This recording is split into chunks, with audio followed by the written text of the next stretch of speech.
Bismillah wassalatu wassalamu ala rasulillah wa ala alihi wa sahbihi wa mawala. Kita sambung pada pengajian seterusnya adalah jazam dan tanda-tandanya. Alhamdulillah, ya, kita sudah lalui rafa' dan tanda-tandanya, nasab dan tanda-tandanya, khafat dan tanda-tandanya. Jazam hari ini kita akan pelajari. Jadi jazam ini adalah yang terakhir daripada bahagian i'rab. Kalau kita ingat lagi, i'rab itu terbahagi kepada 4 bahagian. Yang pertama rafa', yang kedua nasab, yang ketiga khafat, dan yang keempat adalah jazam. Kalau dulu rafa' itu ada 4 tanda, nasab itu ada 5 tanda, khafat itu ada 3 tanda, maka jazam pun ada 3 tanda.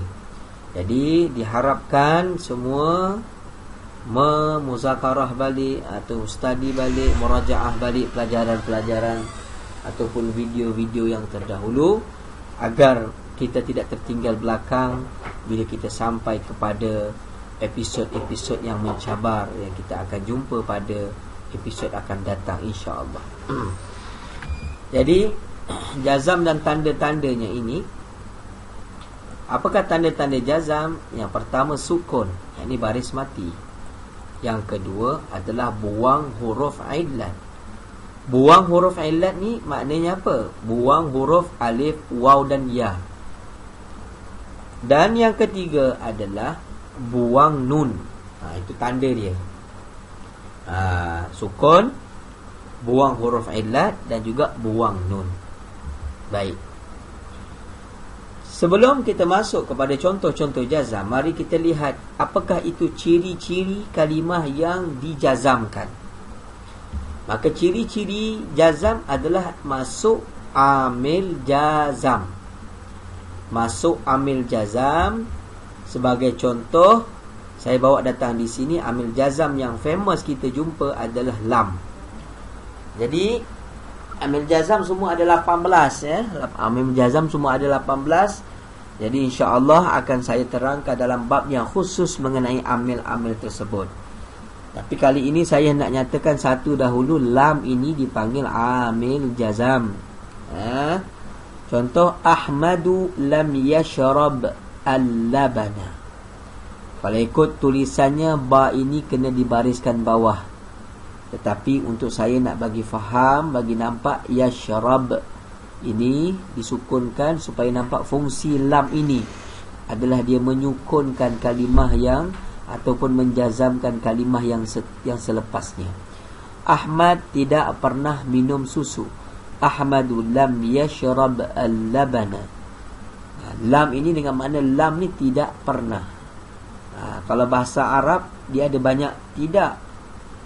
Tidak akan, tidak pernah. Tidak pernah ni maknanya tidak pernah langsung. Ahmad tidak pernah langsung minum susu. Itu bahasa kita sebut. Baik. Jadi apa yang perlu kita fahamkan di sini? Yang pertama lam, iaitu dengan makna tidak pernah. Yang kedua yashrab, nampak dia dijazamkan. Di sini alamat jazamnya ataupun tanda jazamnya adalah sukun. Lam itu adalah amil jazam. Dan yashrabu ini, yashrab ini dipanggil majzum, yang dijazamkan. Maknanya yang dijazamkan. Ini ciri-ciri jazam adalah seperti begini. Ini peringkat awal untuk kita faham. Kita tengok kepada contoh. Yang pertama jazam dengan sukun, jazam dengan baris mati. Contoh saya bawa datangkan di sini. Siapakah yang kena jazam dengan sukun? Iaitu fi'il mudhari' yang sahih akhir. Satu nak kena faham, bila sebut jazam, dia hanya berlaku pada fi'il, dia tidak berlaku pada isim ya. Kerana jazam ini adalah tanda ketentuan untuk fi'il sahaja, tidak ada pada isim. Ini sudah kita bicarakan di awal-awal bab dahulu. Baik. Jazam ini dia hanya berlaku pada fi'il. Okey. Sekarang jazam dengan sukun. Mana sukun menjadi tanda jazam. Bila sukun menjadi tanda jazam pada fi'il mudhari' yang sahih akhir. Ini mungkin istilah baru yang kita jumpa dan kita mungkin tertanya-tanya apakah itu maksud sahih akhir. Fi'il mudhari' kami faham, kami sudah belajar dahulu. Sekarang apa maksud sahih akhir? Sahih akhir ni maknanya adalah fi'il mudhari' yang sunyi akhirnya dari huruf illat. Maknanya sahih. Sahih ni kalau bahasa kita sebut baik. Apa maksud baik? Mana tidak ada penyakit, sihat wal afiat. Itu dipanggil sahih. Bilakah fi'il itu dipanggil fi'il yang sihat?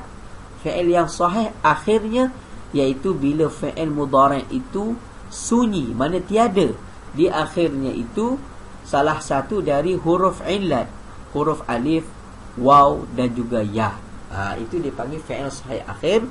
Fi'il yang akhirnya tidak ada huruf alif, waw, ya. Antara contoh yang saya bawa datang di sini ni contoh sahaja. Yadribu, tengok lepas yadribu di akhirnya tidak ada alif, tidak ada waw, tidak ada ya. Yadribani pun sama, yadribuna pun sama.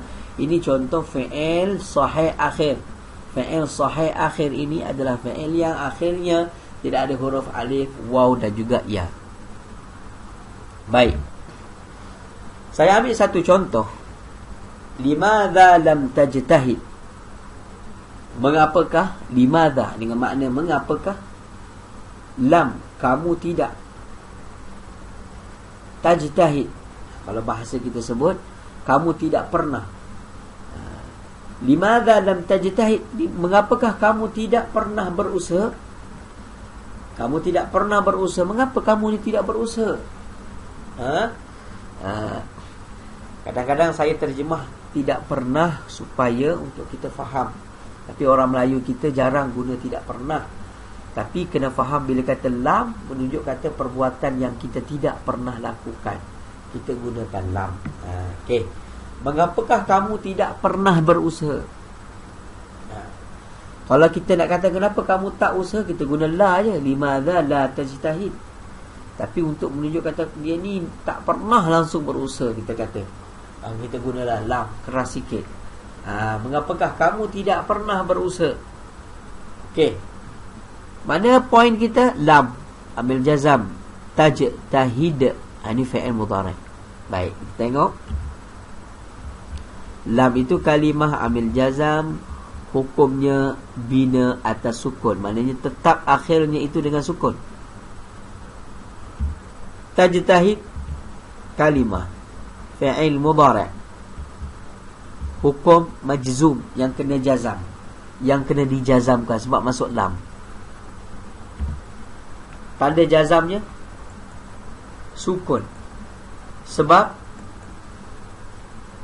fi'il mudhari' yang sahih akhir. Tanda jazamnya dengan sukun. Lihat sini sukun.